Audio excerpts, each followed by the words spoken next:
What drew you to nominate your little one?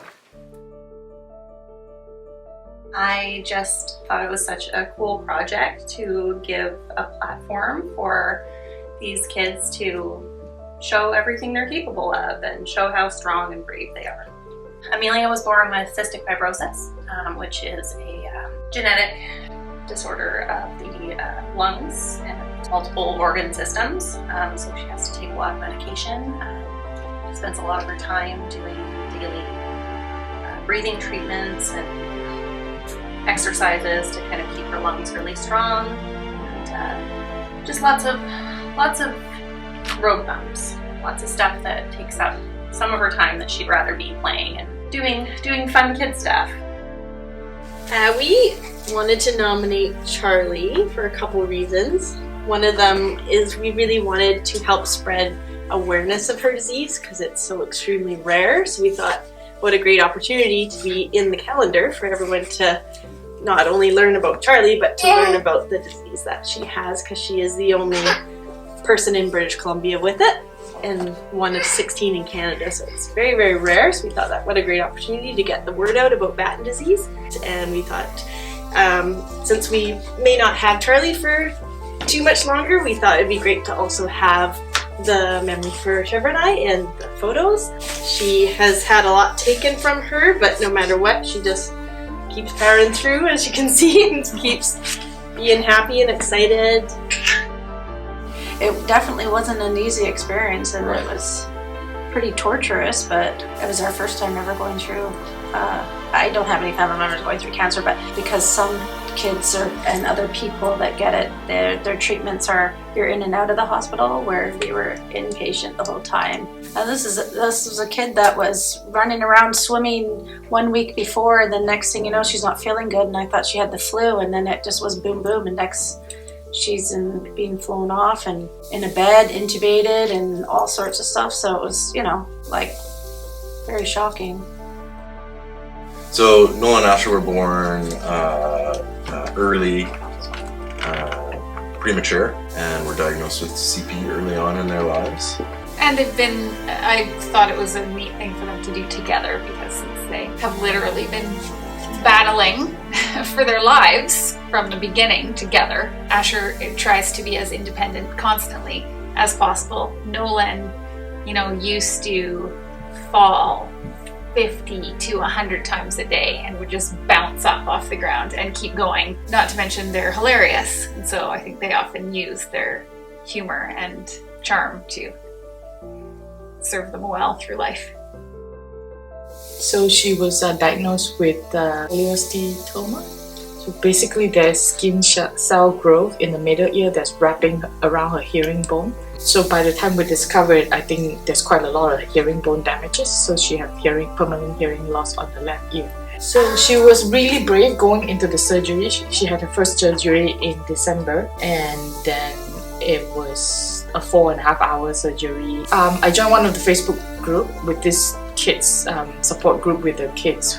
Parents whose kids have this same disease, and some of the kids would go for 6 to 8 surgeries from the age.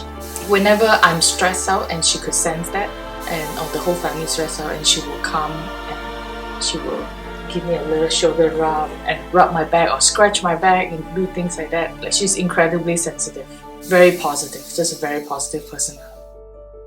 He's had a trach and had a significant lung damage, so he couldn't breathe very well. And he started off life in an orphanage. He had lots of health issues that were a huge struggle. He had to learn sign language in order to talk. He has had about 17 or 18 surgeries, and all of them were to correct his breathing so that he could breathe. Managed to do many things that the doctors didn't think he would be doing. Yeah, he's just been able to be a happy, smiling person the whole entire time. So Trey is unique in lots of different ways, and so many things he doesn't get a choice of what he does. And so being unique often comes challenges and things that we have to overcome, and this was something that I could choose to nominate him for that's really fun. Many people, honestly, if he's wearing like long pants, would never know that there's something different about him. And it takes him probably, I've seen like the scientific stats, but like 4,000% more energy to do what an average child does in a day. And you would never guess, based on like what he chooses to do or what he is trying to do, that it's hard for him. I think the hardest part is the not knowing. So yeah, it's challenging when people see that there's something different, and it makes them awkward often, and they're not sure how to approach it or how to talk about it. Yeah. But he's very open. We do a lot of talks about educating people, right? I think so. Do you think so? Last year, he suddenly went into extreme liver failure, hospital for a day, and then rushed off to Edmonton, to the hospital there. We found out liver was shot. He got bumped up to the top of the transplant list. He has Wilson's disease. Your liver can't process out copper. After we were whisked off to Edmonton, we were there for a solid 3 months. I can bike from our house in Victoria all the way out to Sydney. That's a lot. Yeah. Yeah, I don't think I could do that. I'm pretty tired. This started after his surgeries. It's, yeah, pretty crazy. He just suddenly did a huge bounce back. Like, it's not like he did that kind of bike riding before all of this, but suddenly after all this craziness happened, suddenly he's going for these like huge rides. I decided to nominate Will because he's been through a lot and it's his normal, but one day he'll realize that it is not normal for every kid. And he goes through it all with such grace, and he's so calm, and he's just goes through it like it's nothing. I mean, it's a lot of appointments, and some of them there's no owies, right? Like it's just checking your blood pressure and listening to your chest. Other times there are owies, you know, like you have to give blood regularly. You know, you have to wear a pace monitor for 24 hours and it's uncomfortable. And then other times you need surgery, and he had 4 surgeries in 3 years. And that's a lot, right? Like that's a huge chunk of our time. It's meeting with doctors and being in the hospital. He's very speedy on his bike. He doesn't need training wheels, and he zips around the neighborhood and he wows everybody who sees him. First of all, I think Miriam has a great superpower, and she's always really positive. Miriam has really fragile bones. She's going through medication and surgeries and all these things, and now she has her power chair. She's learning how to walk and like a lot of physio classes, and she has like Spider-Man webs, but like positive energy, not giving up. Her superpower is never giving up. She's always trying new things, and she doesn't say no.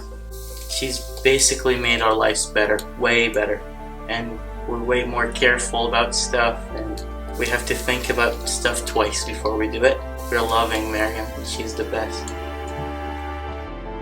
I nominated Jeremy because he's been through a lot, and to us, he's a superhero.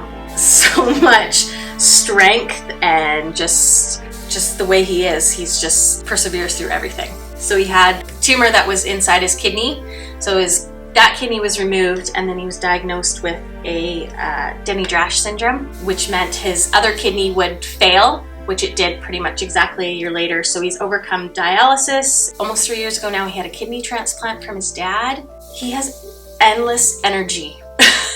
It is crazy. Just, yeah, the way he can overcome everything.